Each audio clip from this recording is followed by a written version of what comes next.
그가 일어나신 아침 세상이 다시 숨쉬다 라는 제목으로 함께 말씀을 나누겠습니다. 부활의 사건이 일어났습니다. 그러나 그날 저녁 세상은 여전히 닫혀 있었습니다. 오늘 본문의 말씀에 보면 그날 곧 안식 후 첫날 저녁 때에 제자들이 유대인들을 두려워하여 문들을 닫았더니, 그러니까 우리가 살아가고 있는 집의 건물에 물리적인 문이 닫혀 있다는 거죠. 그런데 이 닫혀 있다라는 말, 케클레이스 메논이라는 말은 완전히 닫혀버리다라는 상태를 의미하는데, 이것은 다양한 문해적으로 사용이 될 수가 있겠습니다. 문이 닫혔고, 마음이 닫혔고, 미래가 보이지 않고 닫혔다라는 말을 의미하게 됩니다. 부활은 일어났습니다. 그런데 제자들의 세계는 여전히 닫혀 있었고 마치 숨을 쉬지 못하고 있는 그런 모습 같습니다. 오늘 우리의 모습과 닮아 있습니다. 부활을 믿기는 하는데 여전히 두렵고, 복음을 알기는 아는데 여전히 주눅들고, 생명을 받았다고는 하는데 여전히 숨을 헐떡거리면서 호흡이 가쁜 그런 삶을 살아가는 우리네 모습과 닮아 있습니다. 그런데 이 닫힌 세계 속으로 부활하신 주님께서 들어오시는 겁니다. 문을 닫았는데 다른 설명 없이 예수께서 오사 가운데 서서 이르시되, 어떻게 예수님이 들어오셨을까? 그런 세세한 설명을 다 생략하고 예수님이 오셨다, 그리고 서서 말씀하셨다, 이렇게 기록하고 있는 겁니다. 문은 닫혀 있었습니다. 그런데 예수님이 들어오셨다. 문에 닫히고 열림이 문제가 아니라 주님이 오셨다는 것, 바로 그것이 부활의 선언입니다. 부활은 그러니까 단순히 문을 열어주는 그런 정도의 의미가 아니라 닫혀있는 세계를 뚫고 들어오시는 하나님의 생명의 사건이 부활이라는 사실이죠. 혼돈과 공허 속에 창세기 1장을 생각해 보면 그 어둠밖에 없었던 그곳에 하나님이 말씀하심으로 세상이 생명을 얻게 되었습니다.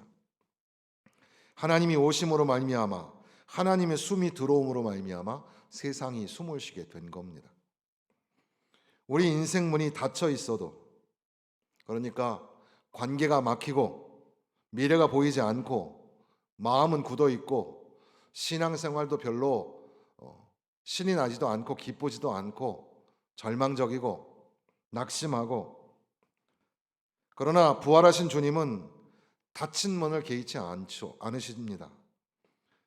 닫힌 세계로 거침없이 들어오시는 분이 부활하신 주님입니다. 들어오신 주님께서 너희에게 평강이 있을지어다, 19절에도 또 21절에도 너희에게 평강이 있을지어다. 에이레네 휘민, 주님의 평강이 그들에게 선언되고 있는 것인데, 우리가 이 평화라는 말을 쓸 때 이것은 단순한 감정의 문제가 아닙니다.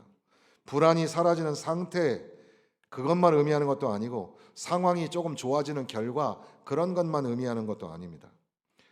여기서 말하는 샬롬 또는 에이레네라는 말은 그 존재가 다시 회복되고 존재가 다시 정렬되어지는 상태를 의미하는 겁니다.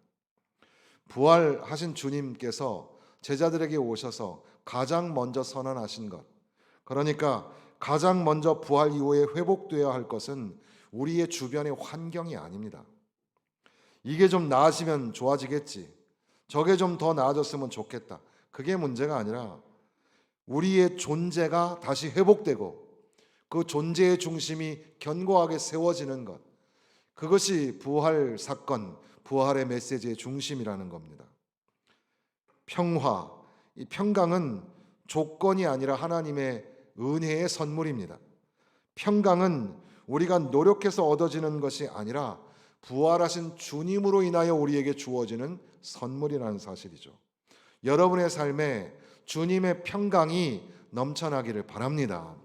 여러분의 마음속에도 주님의 평화가 있으시기를 바랍니다. 여러분의 가정에, 또 우리 교회에, 그리고 전쟁으로 너무나 비참하고 정말 무섭고 어지러운 이 세상, 어서속히 서로 무기를 내려놓고 평화를 노래했으면 좋겠습니다. 주님의 평화가 세상 속에 임하기를 간절히 소망해 봅니다. 그리고 나서 예수님께서는 제자들에게 손과 옆구리를 보이셨다. 그리고 제자들이 주를 보고 기뻐했다 했습니다. 예수님께서는 손과 옆구리의 그 상처의 흔적을 보여주신 겁니다. 뒷부분에 읽지 않았지만 도마에게는 내 손가락을 내밀어서 나의 손을 보고 내 손가락을 내밀어서 내 옆구리에 넣어보라. 그리하여 믿음 없는 자가 되지 말고 믿는 자가 되라. 주님은 친히 그 상처난 자리에 손을 대어보라고 도마에게 말씀하시면서 그 맥락은 보지 않고 믿는 믿음이 귀한 믿음이라는 것을 가르쳐 주셨습니다. 그러나 우리가 여기서 잊지 말아야 할 것은 주님의 몸에는 상처가 있었다는 사실입니다. 상처의 흔적이 있었다는 겁니다. 부활하셨으니 모든 상처가 하나도 없이 깨끗하여지면 우리는 그렇게 생각을 할 수 있겠죠. 그런데 여전히 주님의 몸에는 상처가 있었다는 사실입니다. 이것은 단순히 주님의 제자들의 믿음을 확인해 주기 위해서 저분이 예수님이구나 라는 걸 증명하기 위해서뿐 아니라 그 상처가 이제는 거룩한 변형, sacred transformation이라는 표현으로 거룩한 변형이 되어서 더 이상 그 상처가 고통과 아픔이 아니라 그 상처가 은혜가 되고 사랑이 되고 놀라우신 선물이 된다는 겁니다. 상처가 있습니다. 그러나 그 상처가 주님의 은혜를 보여주고 아픔이 있습니다. 그런데 그것이 부활하신 주님을 증언하고 있다는 사실이죠. 우리의 삶에도 상처가 있습니다. 여러분의 상처가 사라지지 않을지 모릅니다. 마음의 상처라는 게 다 나은 줄 알았는데도 불구하고 갑자기 잠자다가 벌떡 일어나서 식은땀을 흘릴 때가 있습니다. 아주 오래전에 당하였던 교통사고나 이렇게 물리적으로 당한 사고도 어느 날 갑자기 팔다리가 쑤시고 목이 뻐근하고 할 때 그 수십 년 전에 당했던 그 사고가 다시금 나에게 자극을 주기도 합니다. 우리에게는 다 크고 작은 상처가 있죠. 여기 계신 모든 분들은 다 상처가 있습니다. 우리의 상처가 사라지지 않을지 모릅니다. 그러나 십자가를 통해서, 십자가와 부활을 통해서 우리가 깨닫게 되는 것은 더 이상 상처가 고통과 아픔만이 아니라 그것을 통과하고 지나가는 은혜가 된다는 사실이죠. 비록 지금 나는 고통을 갖고 아픔을 느끼고 있지만 그러나 주님이 십자가상에서 고통과 고난을 당하고 죽임을 당하심으로 말미암아 내 영혼을 살게 하셨다는 겁니다. 그리고 이제 제자들을 향하여 그들을 향하사 숨을 내쉬며 라고 말합니다. 이 숨을 내쉬다라는 것은 성경에 딱 두 번이 나오는 거죠. 여기 한 번 나오고 하나님께서 아담을 만드시고 아담에게 생기를 불어넣으셨다라고 할 때에도 숨을 내쉬는 그런 표현입니다. 숨을 내쉰다. 이 숨을 쉰다는 것 자체가 굉장히 중요하죠. 인간에게 이 숨 쉬는 것만큼 중요한 것은 없습니다. 숨을 멈추면 죽는 거죠. 숨쉼, 이 호흡이라는 것이 굉장히 중요합니다.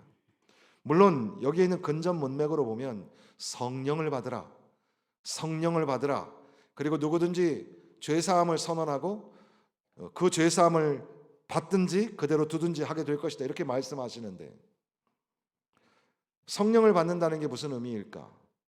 분명히 성령이 임하시는 것은 오순절날 주님이 약속하신 그 오순절날에 보혜사 성령께서 그들에게 임하셔서 그들에게 놀라운 역사가 일어납니다. 그때 성령이 오시는 건데 여기서 주님께서 숨을 내쉬면서 성령을 받으라고 하시는 것은 무엇일까? 브루스 밀런이라는 학자는 이것을 예리하게 설명을 하기를, 이것은 아마도 높이 올리우신 예수님의 생명의 호흡이다. 부활하신 예수님은 숨을 내쉬면서 그들에게 성령을 받으라고 말씀하셨는데, 성령님은 부활의 능력 속에 계시는 그리스도 자신이시며 높이 올리우신 그분의 내뻗은 팔이다, 이렇게 설명하기도 합니다. 그러니까 조금 단순하게 쉽게 설명한다면, 숨을 내쉬면서 성령을 받으라 말씀하시는 주님, 바로 주님이 그곳에 제자들에게 임하셨다는 사실이죠. 주님이 오심으로, 부활하신 주님을 만남으로 그들에게는 새로운 생명, 새로운 호흡이 그들에게 생기게 되었다는 것을 말씀하시는 겁니다. 그래서 우리는 창세기에 나오는 창조를 첫 창조, 제너시스라고 부르고, 그리고 요한복음에 나오는 두 번째 창조, 예수님께서 생명을 불어넣으시는 이 창조를 뉴 제너시스, 두 번째 창조라고 말하기도 합니다. 또는 새 창조라고 하죠. 그리고 나서 아버지께서 나를 보내신 것 같이 나도 너희를 보내노라 말씀합니다. 부활은 부르시는 것뿐 아니라 보내심의 자리입니다.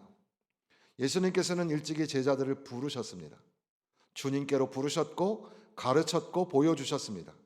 그리고 심지어 십자가의 고난과 고통, 죽으심과 이제는 부활하신 모습으로 제자들에게 나타나신 겁니다. 그렇게 주님은 부르셔서 보여주셨고 말씀하셨는데, 이제는 주님께서, 부활하신 주님께서 그들을 세상에 보내는 겁니다. 아버지가 나를 보내신 것처럼 나도 너희를 보내노라. 그러니까 부활은, 이 부활의 소식은 우리끼리만 누리는 것이 아니라 세상에 선포되고 선언되어야 할 사건입니다. 부활하신 주님이 평강을 주시고 우리를 호흡하게 하시며, 이제는 파송하시는, 보내시는 그런 일을 하시는 거죠. 다시 숨쉬는 사람들의 사명, 그것이 보내심입니다. 교회는 모이는 공동체뿐 아니라 교회는 흩어지는 공동체입니다. 교회는 모여서 날마다 예배하기를 소중히 생각해야 합니다.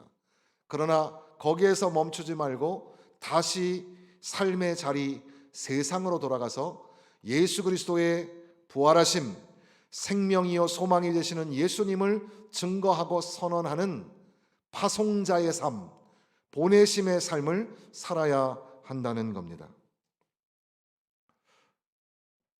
우리가 보내셔서, 그래서 세상에 나가서 예수님이 부활하셨습니다 라고 선언한다는 것이 어떤 의미일까? 여러 가지 다양한 말씀들을 나눌 수 있겠습니다.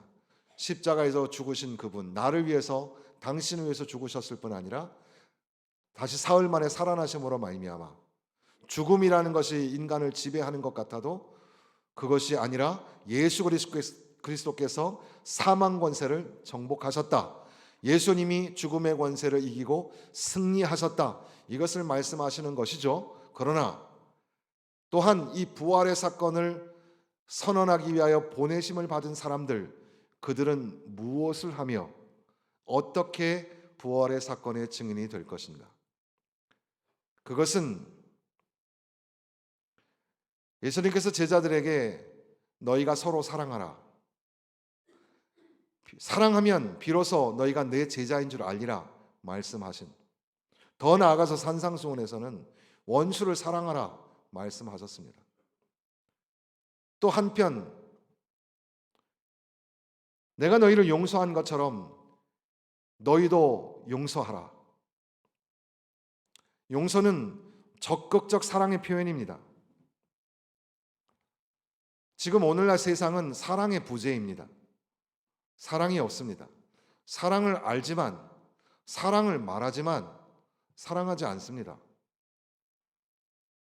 사랑한다는 명목하에 칼과 총을 들고 전쟁을 하고 있습니다.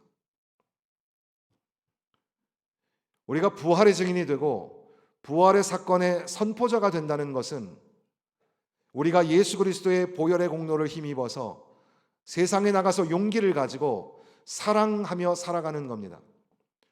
나와 다른 사람, 나를 불편하게 하는 사람, 나를 힘들게 하고 어렵게 하는 사람에 이르기까지 예수님 때문에, 주님의 보혈 때문에 사랑하고 용서하고, 주님이 나를 용서하셨는데 어떻게 내가 형제와 자매를 용서하지 않습니까? 주님이 나를 사랑하셔서 당신의 몸을 찢으셨는데 왜 나는 손끝 털끝도 건드리면 안 됩니까? 주님이 일어나신 아침, 무덤이 열렸고 죽음이 깨졌고 어둠이 물러갔습니다. 그러나 중요한 것은 부활의 사건을 통하여 세상이 다시 숨쉬게 되었다는 사실입니다. 여러분은 지금 살아 있습니까? 아니면 죽어 있습니까? 우리가 주님의 부활을 믿고 영접하며 주님을 바라보며 주님을 따라가는 삶을 살고 있다면 여러분의 삶의 자리에서 새롭게 생명의 호흡이 일어나야 합니다. 산다는 것, 이게 얼마나 좋은 일입니까? 살아있다는 것, 얼마나 감사한 일입니까? 우리를 살려주신 그 놀라우신 은혜를 생각하면 어떻게 우리가 미워하고 전쟁하며 살 수 있습니까?